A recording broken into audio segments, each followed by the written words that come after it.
Hi నమస్తే. Welcome back to my channel Swathi vlogs. ఎక్కడికి వెళ్ళాము అనుకుంటున్నారా? ఆ కాశీ విశ్వనాథుని సన్నిధికైతే వెళ్ళామండి. ఆ కాశీ విశ్వనాథుడు మమ్మల్ని చాలా తొందరగా రప్పించుకున్నారు. ఈ జీవితంలో కాశీకి వెళ్ళేది కలే అనుకున్నానండి నేనైతే. కానీ ఆ కాశీ విశ్వనాథుడు తలుచుకుంటే ఎంత తొందరగా మనల్ని రప్పించుకుంటారో చూడండి. నాకైతే చాలా ఆనందంగా ఉందండి కాశీకి వెళ్ళడం. మేమైతే కాశీలో దిగి మేము ఫ్లైట్‌లో అయితే వెళ్ళామండి. కాశీలో దిగ్గానే మేమైతే రూమ్ తీసుకొని ఫ్రెష్ అయ్యి చక్కగా గంగా స్నానం ఆచరించి ఆ రోజు అమ్మవారి హారతికైతే వెళ్ళామండి. గంగా హారతికి. అసలు ఎంత కన్నుల పండుగగా ఉందంటే అసలు జనాభా చూడండి అసలు. ఆ గంగమ్మ ఒడిలో కూర్చున్నట్టే గంగమ్మ ఒడిలో అందరూ ఎంత బాగా ఒద్దిగిల్లారో చూడండి అసలు.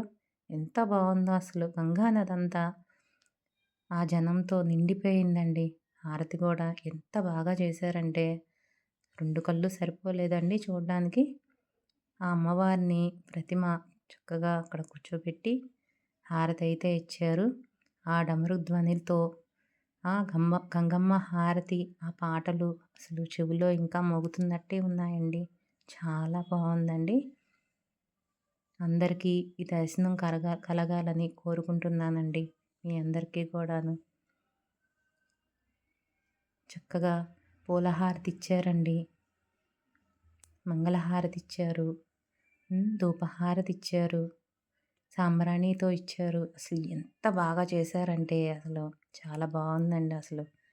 ఈ జన్మకి ఇంకా ఇంతకన్నా ఏం కావాలండి.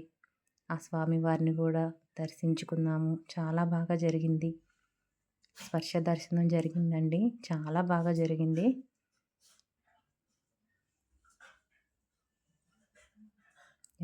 ఇంతకన్నా ఏం కావాలండి జీవితానికి. చూడండి మీకు కూడా చూపిద్దామని నేను అక్కడక్కడ చిన్న చిన్న బిట్లయితే తీయగలిగానంటే నేను తీయగలిగినంత వరకు మీకు చూపించాలని కోరికతో మీకు ఇవన్నీ పెట్టాను. అలాగే మొట్టమొదటిగా గంగా స్నానం ఆచరించి గంగా హారతికి వెళ్ళాక మరుసటి రోజు కాలభైరవుడి దర్శనానికైతే వెళ్ళాలండి. మేమైతే కాలభైరవుడి దర్శనానికి ముందుగా చేసుకుని ఆ తర్వాత అన్నపూర్ణేశ్వరి దర్శనం చుట్టుపక్కల ఉన్న గుళ్ళన్నీ కూడా దర్శించుకున్నాము. జనాభా చూసారా కాలభైరవుడి దర్శనానికి ఎంతమంది వేచి ఉన్నారో. చాలామంది ఉన్నారండి. మనకి సెల్ ఫోన్లు అయితే లోపలికి అలౌ అయితే దేనికి ఉండవండి. కొన్ని కొన్ని మందిరాలకే ఉంటాయి. ఇది మణి మందిరం అండి. ఈ మణి మందిరంలో గోసేవ కూడా చాలా బాగా చేస్తున్నారు. రకరకాల గోవులు అయితే ఇక్కడ ఉన్నాయి. మణి మందిర్ చాలా బాగుందండి. అనేక రకాల లింగాలతో మొత్తం లింగాలు విగ్రహాలు చాలా బాగున్నాయండి.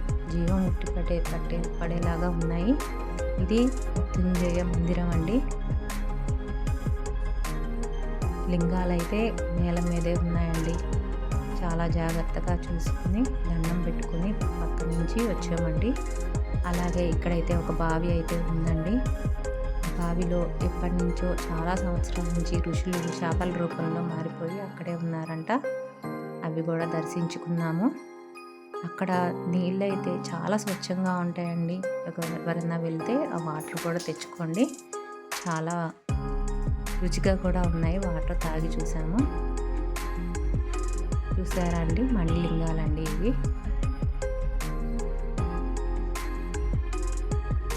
చాలా బాగున్నాయండి. ఎన్ని లింగాలు అండి.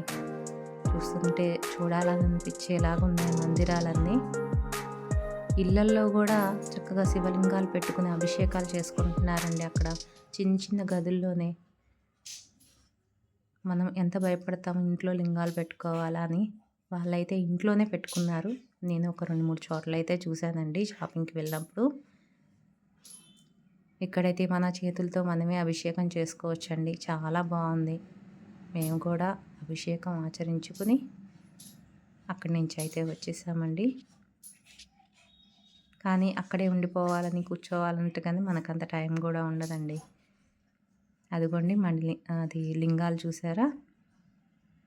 అన్ని ఘాట్స్ దర్శించుకుందామండి. ఆ శివయ్య పెయింటింగ్ చూడండి ఎంత బాగా వేశారో అసలు. విగ్రహాలు చూడండి ఉట్టి పడేలాగా ఉన్నాయి జీవం. పాలరాయితోనే ఎంత బాగున్నాయో. అంతేనండి. ఈ వీడియో గనుక మీకు నచ్చినట్టయితే లైక్ చేయండి, షేర్